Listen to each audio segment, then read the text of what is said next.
जिसमें भूमाफिया पैदा होता है वो ताबड़तोड़ रोकना चाहिए। लोगों को प्राइवेट लैंड होते हुए भी सरकार बोल के लगा देती वो प्रेजेंट।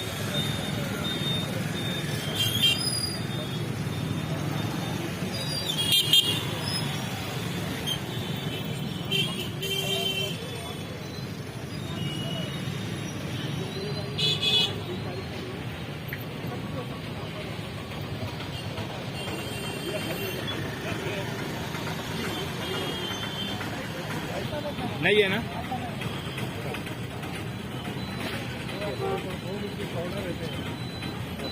बैठे हैं, तुम्हारी क्या मांग और क्या डिमांड है? आज हम जिला अधिकारी के सामने न्याय मांगने के लिए अमर अनुपोषण लोकशाही विचार मंच के माध्यम से लगाए। हम जब तक यहाँ बैठेंगे तब तक हमको न्याय नहीं मिलेगा। जिला अधिकारी साहब से मांगनी ये है कि औरंगाबाद को खंडर और झोपड़पट्टी में तब्दील करने का काम हमारी सरकारों ने किया है। हम ये चाहते हैं कि ये कदीम सिटी, कदीम शहर, इसको स्मार्ट सिटी में क्यों नहीं लिया जा रहा है? क्यों कि हमारा रेवेन्यू डिपार्टमेंट जितना भी है ये सब भू माफियाओं के हाथों हाथ मिलावनी करके ये जमीनें क्लियर नहीं कर रहा। इसकी वजह से आज हर तरह की मुश्किलों का सामना करना पड़ रहा है।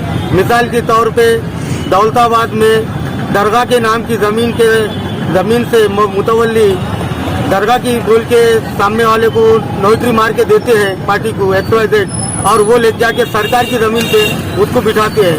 तो ये वक्फ बोर्ड और तहसीलदार और तलाटी ये कब तक करेंगे?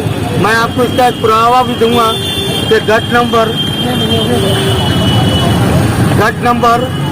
11, गट नंबर 12, गट नंबर 37, गट नंबर 42, गट नंबर 26, ये जो गट है ये सरकार ने 1986 में प्राइवेट लैंड को वो प्रेजेंट नहीं होने की वजह से ओनर अपनी कस्टडी में लिए EP बोलकर। लेकिन आज 86 में नाम सरकार का आने के बाद जिम्मेदारी भी सरकार की हो गई कि वो जमीन को अमानत के तौर पे संभाल के रखा जाए। जब भी हम बोल रहे हैं कि साहब ये जमीन पे अतिक्रमण हो रहा है तो हमसे कहा जा रहा है कि न्याय प्रविष्ट है, न्याय प्रविष्ट है। ये हमें भी मालूम है। न्याय प्रविष्ट होने के बावजूद वहाँ पे सैकड़ों कई एकड़ों के ऊपर अतिक्रमण हो चुका है। बड़े बड़े फार्म हाउस बन चुके हैं। इन फार्म हाउस को परमिशन देने का काम कौन कर रहा है? हमको ये जब तक मालूम नहीं हो जाता जब तक हम यहाँ अमर अनुपोषण करेंगे। सरकार ने वो 5 गट गिनती करके वो अपने कब्जे में लेना चाहिए और बताना चाहिए कि उस पर इंक्रूजमेंट हुआ या नहीं हुआ। और दरगाह अमीन मोमिन आरिफ साहब की जो 3 गट जमीन है वो जमीन वर्ग 2 की है, उसके बावजूद भी आज एक ही जमीन खाली नहीं है, क्योंकि उस पर कम से कम 35 से कई लोगों को बेच दिया गया बॉन्ड के ऊपर।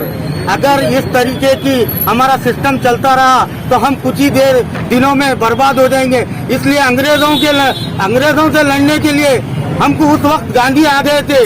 अब गांधी को फिर वापस हमको बुलाना पड़ा कि हमारी सरकार से हमें लड़ने के लिए। इसलिए लोकशाही विचार मंच जब तक लोकशाही विचार मंच के मुद्दों पर कलेक्टर साहब का ध्यान नहीं जाता तब तक हम अमर अनुपोषण करते रहेंगे। आपका नाम बोलो पूरा। मेराज खान, लोकशाही विचार मंच उपाध्यक्ष।